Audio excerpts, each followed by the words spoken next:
नमस्कार दोस्तों, कैसे हैं आप लोग। उम्मीद करता हूं जबरदस्त जिंदाबाद हो गए और मस्त तंदुरुस्त हो गए। कई बार आप लोगों ने देखा होगा कि कोई लड़का है जो है आपसे बहुत कम तैयारी करता है और वो भी रिजल्ट लेकर के आ जाता है। और कई सारे लोग ऐसे भी देखे होंगे जो सालों सालों से तैयारी कर रहे हैं लेकिन रिजल्ट नहीं आ रहा है। उसके पीछे एक ही लॉजिक होता है, पैटर्न को पकड़ लेना। आप हमको भी देखते हैं कितने सारे एग्जाम देना और उसका रिजल्ट लेकर के आ जाना।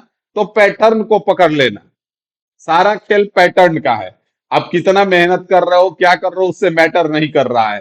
किस जगह पे मैटर मेहनत कर रहे हो, पैटर्न को पकड़ पाए हो या नहीं पकड़ पाए हो, वही आपका मैटर करता है। अब मान लेते हैं कि जो बच्चा अभी तक बेसिक केवल क्लियर है और अभी तक जम के तैयारी नहीं किया है, और हम इस वीडियो में उसको 10 टॉपिक बताएंगे।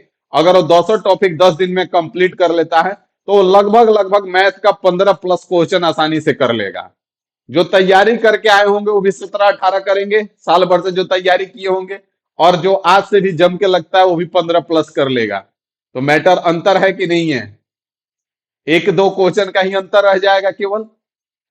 तो सारा खेल पैटर्न का है। इस वीडियो में हम वही एनालिसिस किए हैं और आपको लगभग लगभग 10 टॉपिक बताएंगे, जहां से आपका 20 सवाल में से 15 सवाल यहीं से आता है।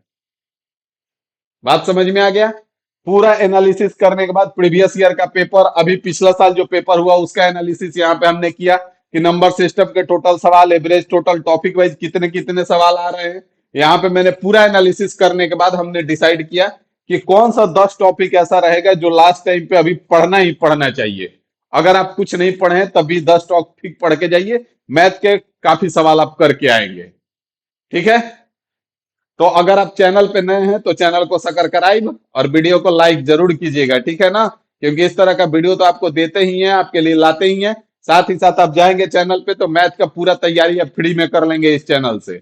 वो एडवांस हो या मैराथन हो या आप लॉन्ग बेसिक से एकदम लॉन्ग टाइम में हो, सब कुछ अवेलेबल है और आगे भी मिलते रहेगा। ठीक है? तो आइए इसमें आपको हम बताते हैं कि कौन सा 10 टॉपिक आपको क्लियर करना है। तो यहाँ पे 200 टॉपिक का नाम हमने लगा दिया है। आप हर एग्जाम में लगभग देखेंगे तो इससे आपका कम से कम हर शिफ्ट में 2 से 3 सवाल आपका आया हुआ है। 2 से 3 सवाल इससे आया हुआ है। टॉपिक भी बड़ा है। 2 से 3 सवाल इससे हर शिफ्ट में आया हुआ है। लगभग लगभग इससे भी आपका 2 से 3 सवाल हर शिफ्ट में आया हुआ है। ठीक है? इससे आपका 1 से 2 सवाल हर शिफ्ट में रहेगा। इससे भी आपका 1 से 2 सवाल हर शिफ्ट में रहेगा। इससे आपका एक सवाल रहेगा। इधर आइए तो इससे भी आपका एक सवाल रहने वाला है, इससे भी आपका एक सवाल रहने वाला है।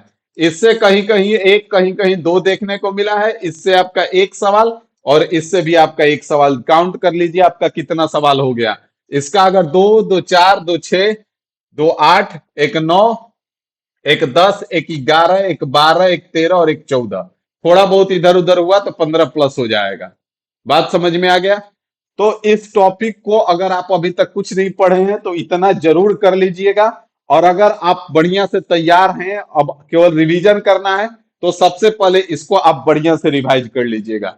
इस टॉपिक में बहुत सारे लोगों को दिक्कत आता है, सारा चीज क्लियर नहीं करके जाते हैं और जिसके कारण सवाल को छोड़ के आते हैं।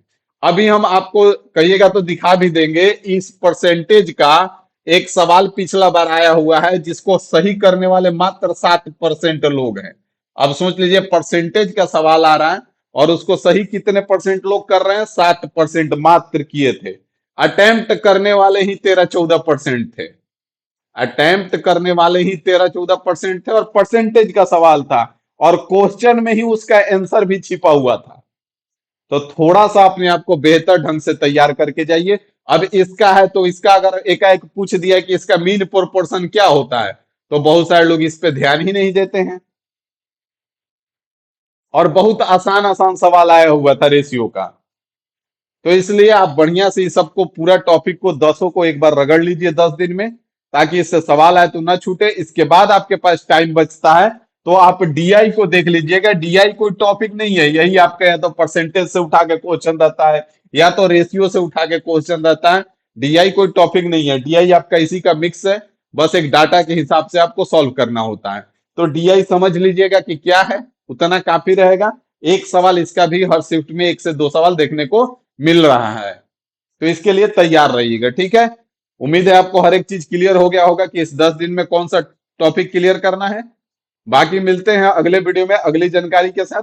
अभी के लिए इतना ही रखेंगे। Thank you.